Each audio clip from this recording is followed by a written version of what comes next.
क्या आपको पता है कि गोट फार्मिंग में सबसे महंगी ब्रीड कौन सी है? जी हाँ, बिल्कुल सही, बोर गोट, अफ्रीकन बोर गोट। और अफ्रीकन बोर गोट को इतना महंगे क्यों माना जाता है, ये हम जानेंगे आज। और वो जानने के लिए हम आए हैं नाथ बोर गोट फार्म पर। नाथ गोट फार्म ये एक pure African Boer goat farm है। और हम मिलेंगे नीलेश सावंत जी से, जो इस फार्म के ओनर है। हम जानेंगे उनसे कि बोर गोट फार्मिंग कैसे की जाती है, इसका मार्केट कैसे होता है, और इसके डे टू डे ऑपरेशंस कैसे रहते हैं।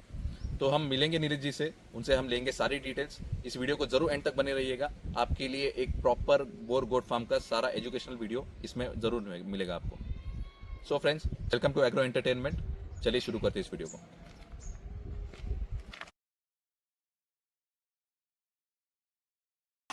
सो फ्रेंड्स, जैसे मैंने बताया कि हम आए हैं नाथ बोर गोट फार्म पर, और ये लोकेटेड है सिंधुदुर्ग में, कनकवली में। नमस्कार सर। नमस्कार सर, आपका स्वागत है हमारे गोट फार्म पे। और आपके एग्रो एंटरटेनमेंट के सभी श्रोताओं को मेरा नमस्कार। सर, मेरा नाम नीलेश सावंत है। आप यहाँ पे जा खड़े हो, मेरा गोट फार्म का नाम नाथ बोर गोट फार्म है, और ये भिरवंडे गांव, तालुका कनकवली, सिंधुदुर्ग डिस्ट्रिक्ट में, महाराष्ट्र में। ओके, तो सर चलिए हम एक फार्म का टूर चलते चलते बात जरूर जरूर जरूर, आइए आइए आइए। तो सर देख पा रहे कि आपने यहाँ पे एक एलिवेटेड स्ट्रक्चर बनाया हुआ है पूरा शेड का। हाँ हाँ, तो इसका फायदा भी हम जानेंगे। तो लेकिन जरूर, जरूर। आपका शेड कैसे बाइफरकेटेड है? मतलब आप यहाँ पे दो शेड दिख रहे हैं। हाँ सर, शेड इसलिए बाइफरकेट है, मैं एक साथ भी कर सकता हूँ शेड, बट आप देखोगे ना तो ये नॉर्थ साउथ है। तो Okay. इससे क्या होता है, ईस्ट वेस्ट में जो सूरज आता है ना, सूरज की किरणें डायरेक्ट आती है। तो जनरली क्या होता है, इनकी जो यूरिन होती है, मैंगनी होती है ना, तो उसको जो भी बैक्टीरिया वगैरह होता है, सूरज की किरणों के कारण, उसकी हीट के कारण वो बैक्टीरिया मर जाते हैं। इसीलिए हमने बाइफरकेट किया, दो फार्म किए अलग अलग। ओके। और इसमें ऑपरेशंस भी इजी हो जाते हैं दोनों में से। देखिए यहाँ पे भी है सर, ये बेसिकली रैंप है। तो आप देखोगे एक साइड में ये गोट्स वगैरह भी आ सकते हैं, और ये चलने के लिए भी है। ओके। तो अगर, क्योंकि यहाँ पे सर पे उसका जो खाना वगैरह लेके चलते हैं ना, तो इसके लिए इजी हो जाता है लेबर्स को। जो मतलब एक स्टेप्स की तरह आपने बनाया हुआ है। हाँ जी, हाँ जी। चलने के लिए, इंसानों के चलने के लिए इजी हो जाए। हाँ जी, हाँ जी, आइए। सो सर, हम शेड के डिजाइन के बारे में बात कर रहे थे। ये कितने बाय कितने का शेड है? सर ये पूरा 100 बाय 25 का शेड है, 100 फीट बाय 25 फीट का शेड है। Okay. और ये जमीन से लगभग 7 फीट हाइट का है।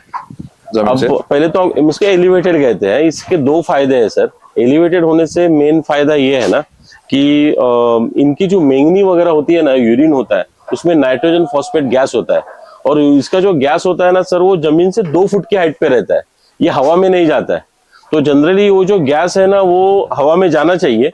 तो इसके लिए आप देखोगे ना, ये एलिवेटेड शेड से, ये देखिए गैप है इसमें।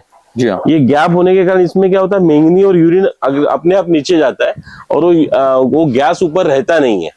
इसका दूसरा फायदा ये है कि क्लीनिंग के लिए भी इजी होता है। आपका लेबर का खर्चा ज्यादा होता नहीं है, कम काम लगता है। तो लेबर जो है उसकी जो मतलब मेन जो है इसमें जो गोट फार्मिंग पे ज्यादा ध्यान देता है, ना कि क्लीनिंग में ज्यादा ध्यान देता है। तीसरा इसका फायदा सेफ्टी हो जाती है, क्योंकि 7 फुट हाइट पे है तो सेफ्टी हो जाती है। तीसरा इसकी जो मैंगनी है नीचे 2 महीना 3 महीने के बाद एक बार निकाल सकते हैं। आपने ऑलरेडी जो वीडियो देखा होगा, आज ही यहाँ पे जो है वो ट्रक में लोड करके लेके जा रहे हैं। तो यहाँ के जो भी बाग वाले हैं, गार्डन बने, मतलब आम के पेड़ वाले वगैरह, वो सब लेके जाते हैं मैंगनी एक साथ, एक एक 2-2 टन। तो उससे क्या होता है, मैंगनी अपनी सेफ भी रहती है, तो बेचने में भी इजी पड़ता है, सेफ्टी रहती है। अब ऊपर रहने से हवा का ये होता है, आवन जावन, वो अच्छा रहता है। ओके, मतलब शेड क्लीन भी रहता है। हाँ जी, हाँ और जी। और ये शेड में आपने देखा, एक स्पेशली दिखाना चाहता हूँ, आप ये ऊपर देखिए, ये नियोथर्मल लगाया हमने, इंसुलेशन। एक्चुअली ये आप जहाँ पे हो, यहाँ पे ये कोंकण में है हम लोग। और कोंकण में क्या होता है, ह्यूमिड कंडीशन बहुत ज्यादा है, गर्मी बहुत ज्यादा रहती है और ठंडी भी ज्यादा रहती है। तो गर्मी में बहुत तकलीफ होती है। ये नियोथर्मल 5 डिग्री टेम्परेचर कम करता है। तो ये स्पेशली हमने मंगाया दिल्ली से। ओके, सो ये अच्छा पॉइंट बताया आपने, क्योंकि हम जहाँ पे गोट फार्म स्टार्ट करते हैं या कोई भी बिजनेस स्टार्ट करते हैं, तो उसके वेदर कंडीशंस के हिसाब से हमें चेंजेस करने पड़ते हैं। इसका एक और एक फायदा, क्योंकि कोंकण में बहुत ज्यादा बारिश होती है ना, तो बारिश में अगर नीचे रखते हैं ना, तो बहुत सारा कीचड़ हो जाता है, क्योंकि बहुत कंटिन्यू 3-3, 4-4 दिन बारिश होती है। तो कोंकण में ये एलिवेटेड शेड करना बहुत जरूरी है। बट मैं एक आपके श्रोताओं को एक बताना चाहता हूँ कि जब आप बिजनेस शुरू करते हो तब ये एलिवेटेड शेड करने की जरूरत नहीं है। मैं फिर एक बार बोलता हूँ कि एलिवेटेड, क्योंकि इसमें खर्चा है, ये कॉस्टली है। तो जब आप चालू करते हो 10 मादा 20 मादा से, तो नीचे वाला जो है जिसमें ढलाई करके जो करते हैं सिंपल वाला, वो ही करना चाहिए, क्योंकि तब आपको वहां पे सक्सेस मिले, पैसा आए। तो ही ऐसा एलिवेटेड शीट बनाओ, क्योंकि ये एक्सपेंसिव है। ओके, मतलब बिजनेस पहले स्टार्ट करते वक्त कम से स्टार्ट करें, कम से स्टार्ट और करें। एक ये normal शेड से जो है ये start डेड करें। इन्वेस्टमेंट है, शेड से पैसा नहीं आएगा। आपको पैसा आएगा एनिमल से। आप एनिमल पे ज्यादा खर्चा करो, शेड पे कम खर्चा करो। जब आपको लगे कि मेरा बिजनेस सही चल रहा है, मेरा रोलिंग आ रहा है, मेरा धंधा आगे चलेगा, तभी आप ऐसा एलिवेटेड गोट फार्म बनाओ। ये काफी अच्छा पॉइंट बताया आपने कि कॉस्ट इफेक्टिव भी बिजनेस होना चाहिए, Exactly, तभी आपको exactly. प्रॉफिट होगा। Yes. जब आपको प्रॉफिट होगा तो फिर आप बाद में एक्सपेंशन या न्यू टेक्निक्स आप ऐड करते इस गोट फार्म में आप और एक देखोगे ना, तो देखिए सर, इसमें ना सिंगल कंपार्टमेंट बने हैं। ये 8 फीट बाय 7 फीट के सारे कंपार्टमेंट्स है। तो इससे क्या होता है, हम हमारे मेल जो है वो अलग अलग रख सकते हैं, और इसमें जो डिलीवरी जो होने वाली मादा है आप उनको अलग रख सकते हो। इवन मेल के बाजू में जो मादा हीट पे नहीं आ रही उसको भी मेल के साइड में रख सकते हो, ताकि वो हीट पे आए। डिलीवरी मादा माँ और बच्चे साथ में यहाँ रह सकते हैं 8-10 दिन 15 दिन। तो ये कंपार्टमेंट स्पेशली उसके लिए बनाए गए हैं। बट ये आप कब कर सकते हो, जब आपके पास ये एलिवेटेड वगैरह फार्म हो तब। ओके, और ये कितने बाय कितने का कंपार्टमेंट है आपने बताया? ये 8 फीट बाय 7 फीट का एक कंपार्टमेंट है। 8 बाय 7 फीट का, मतलब कंफर्टेबल है गोट के लिए, आराम से कंफर्टेबल है घूमने के लिए। देखिए हर एक के लिए अलग अलग से इसका, देखिए ये इसका फॉर्डर है हर एक का पानी का कंपार्टमेंट अलग है, सब अलग है। तो उनको सारी सहूलियत दी गई है। ओके, यानी फीड ट्रे भी अच्छा खासा स्पेस भी उसमें हाँ ज्यादा जी, है। हाँ जी, हाँ मतलब जी, नॉर्मली मैंने जितना देखा है फार्म्स पे, हाँ। उससे बड़े है ये। ये सर स्पेशल मतलब साउथ अफ्रीका के बेस पे ये फार्म बनाया गया, तो ताकि सारी सहूलियत मिल सके यहाँ पे। आप देखिए ना, हवा देखिए कितनी आ रही है। जी हाँ, प्रॉपर वेंटिलेशन है। हाँ हाँ, और इसके कारण ये स्मेल भी नहीं आ रही है, मतलब स्मेल तो हाँ, क्योंकि आप ऊपर हो सर, मैंगनी वगैरह नीचे है, तो वैसे भी स्मेल आनी नहीं है सर यहाँ पे।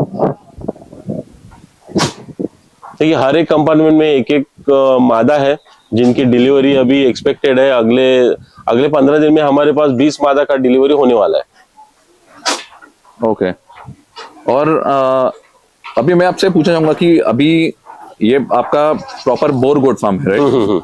जिसमें आपने बोर का ब्रीड ही चुना है। हाँ जी, हाँ जी। तो मैं पूछना चाहूंगा कि ये आपने सिलेक्शन क्यों किया बोर का? सर पहले तो सर क्लाइमेट कंडीशन, एक्चुअली 3-4 चीजें हैं, मैं आपको बताता हूँ।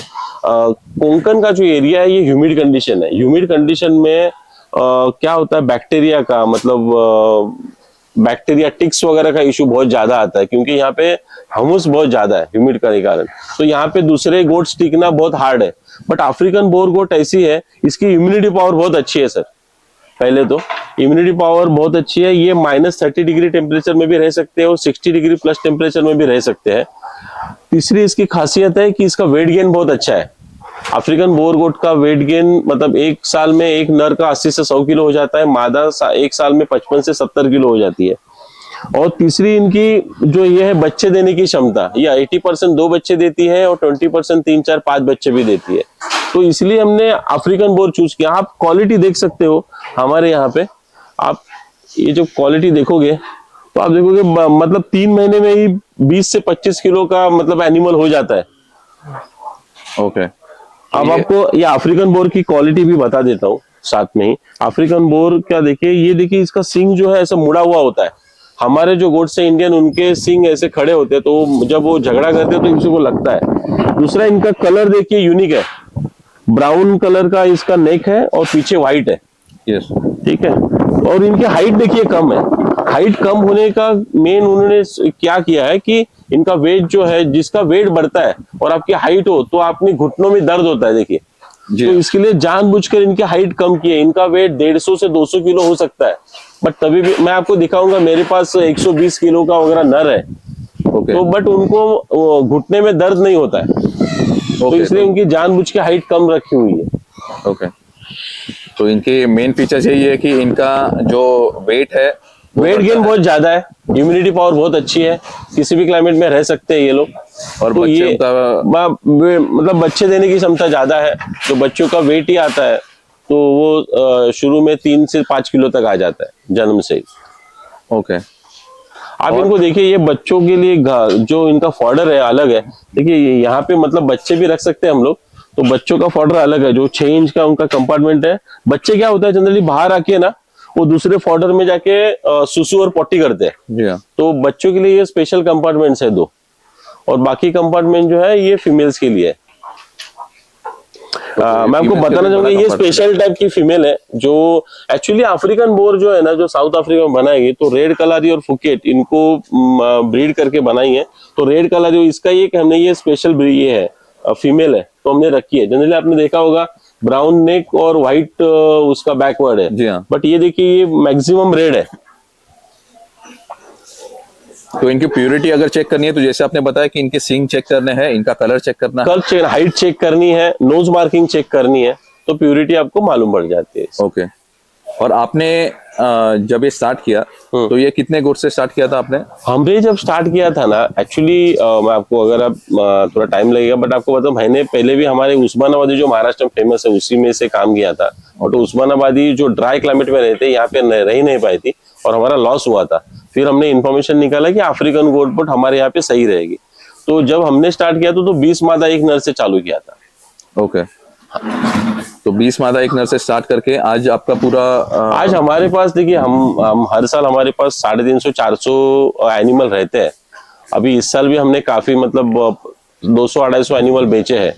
और हम जो बेचते हैं पूरे ऑल ओवर इंडिया बेचते हैं। ओके। क्योंकि हम सोशल मीडिया पे ज्यादा है, यूट्यूब, इंस्टाग्राम, फेसबुक, इसके जरिए हमारा मैक्सिमम सेल होता है और ऑल ओवर इंडिया सेल होता है उसका। ओके।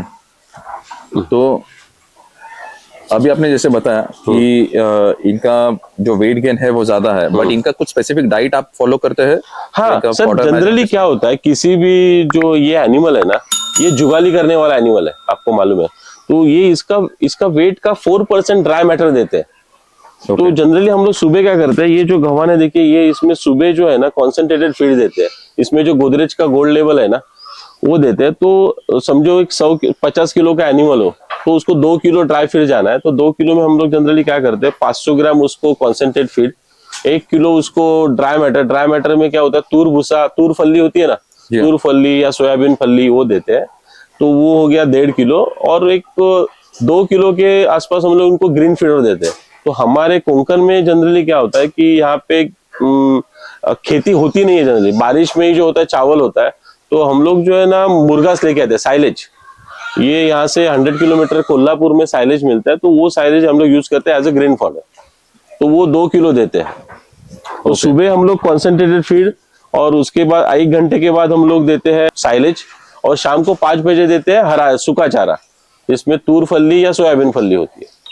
ओके। और क्या प्रिकॉशंस आप बता सकते हैं, क्योंकि मतलब सीजन्स के हिसाब से कोंकण में और क्या प्रिकॉशंस? सर देखिए, गोट फार्मिंग का मेन जो है ना, इसका डीवर्मिंग और उसका वैक्सीनेशन है।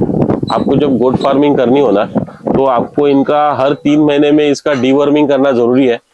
उसके बाद इसको वैक्सीनेशन जो है आपके क्लाइमेट के हिसाब से PPR, ET+, HS या FMD वगैरह देना, वो ये वैक्सीनेशन बहुत जरूरी है। मेन बात है, जब आप गोट फार्मिंग करते हो तो इनको जो फूड है, आप देखो कि इनका जो प्रोटीन वाला जो फीड देना है वो सही से दे दो। आप जो दिन में दोगे तो आपको बीमारी होगी नहीं, पहले तो आपने सही से खाना दिया तो फिर आपको मैनेजमेंट का इतना दिक्कत नहीं होगी। फिर उसके बाद मिनरल मिक्सचर देना है, कैल्शियम वगैरह देना है, ब्रोटॉन देना है, ये मतलब वो तो देना ही पड़ेगा, क्योंकि प्रेग्नेंट फीमेल को जो है या नॉन प्रेग्नेंट फीमेल है, आपको मेल बढ़ाने हैं, तो उसके लिए वो देना ही पड़ेगा मिनरल मिक्सचर, कैल्शियम वगैरह। ओके।